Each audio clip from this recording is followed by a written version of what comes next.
অর্জন করার জন্য। আমাদের এটা মাদ্রাসা ইলমি, এখানে এটা কোনো জেহাদের ময়দানও না। আমি আগে বলছি এটা কোনো জেহাদের ময়দান না। এখানে কেউ জেহাদ করতে আসবেন না। জেহাদ করার ময়দান ভিন্ন, ওখানে যান, সমস্যা নাই। আমাদের এখানে গোয়েন্দা বিভাগের লোক থাকবে, বিভিন্ন লোক আছে, এখনো থাকতে পারে, অবশ্যই থাকতে পারে, আছে আছে ধরে নেবেন আপনারা। আর এছাড়া আমাদের কোনো গোপন কোনো কাজ নেই, আগেও ছিল না। সেজন্য আগেও অনেক গোয়েন্দারা এসেছে, যারা আমাদের কাছে এসে তারা দেখছে যে না, এরা তো আসলে গোপন কোনো কাজ করে না, তারা আমাদের সাথে সহযোগিতা করেছে। আর এইটাই ওদের গায়ে লাগছে।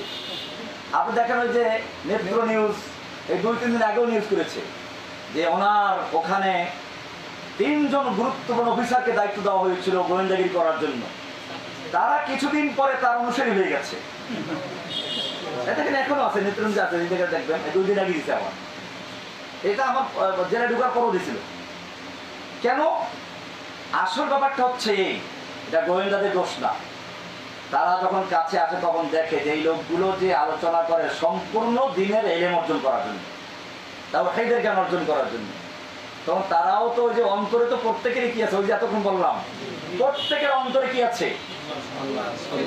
আল্লাহ, তাওহীদ, আল্লাহর ভালোবাসা একেবারে অন্তরের মণিকোঠায় বসানো আছে।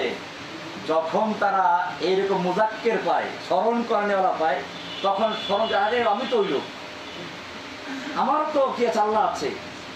তখন তারা সঠিকভাবে আল্লাহর পরিচয় পেয়ে যায় এবং তারা হেদায়েতের রাস্তায় চলে আসে। এরকম বহু গোয়েন্দা, অত 3 জন বলছে, আমি তো আরো বেশি জানি। ওদের পুলিশ তো বহু বছর গেছে, আমার এই জেলখানার দীর্ঘ জীবনে বহু পুলিশ, বহু কারারক্ষী, এরা আলহামদুলিল্লাহ তাওহীদের উপর চলে আসছে। বহু, 1-2 না, আমার সাথে জেলে যারা ছিল তারা জানে, বহু কারারক্ষী আমাদের সাথে বসেছে, তাওহীদের আলোচনা শুনেছে। আর তাদের অন্তরের ভিতরে যে আল্লাহ প্রদত্ত তাওহীদের ভালোবাসা রাখা আছে, ওটা যখন একটু সজাগ করে দেওয়া হয়েছে, একটু তাজা করে দেওয়া হয়েছে, স্মরণ করে দেওয়া হয়েছে, তখন কি হয়ে গেছে, ওটা আগেটা তাজা হয়ে গেছে। তো আমরা ইনশাআল্লাহ আমাদের ঈমান তাজা করবো, ঠিক আছে ইনশাআল্লাহ। সাহাবায়ে কেরাম মাঝে মধ্যে বসতেন, চলো আমরা ঈমান তাজা করে আসি। কেমন তাজা করবো?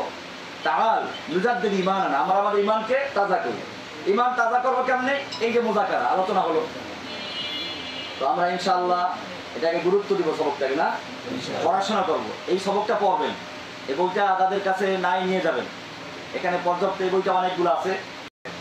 এই জায়গাটা আমরা ভাড়া নিয়েছি 20,000 টাকা ভাড়া এই জায়গাটা, আর 2 লাখ টাকা অ্যাডভান্স করতে হয়েছে আমাদেরকে। তো এখন যে আমরা আবার প্রতি সপ্তাহে একটা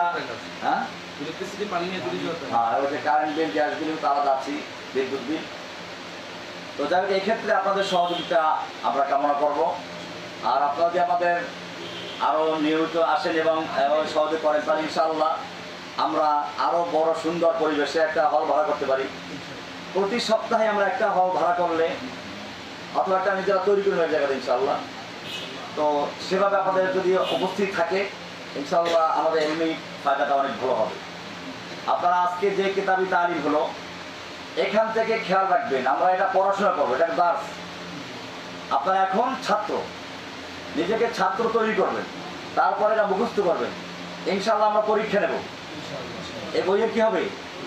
পরীক্ষা হবে। দার্স হলো, কোন জায়গায় কি অতিরিক্ত ব্যাখ্যা দেওয়া হলো, এগুলো আপনারা মনে রাখবেন।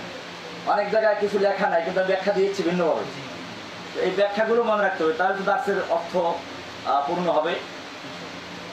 ইনশাআল্লাহ নিয়মিত আপনারা আসবেন, একটু সময় ব্যয় করে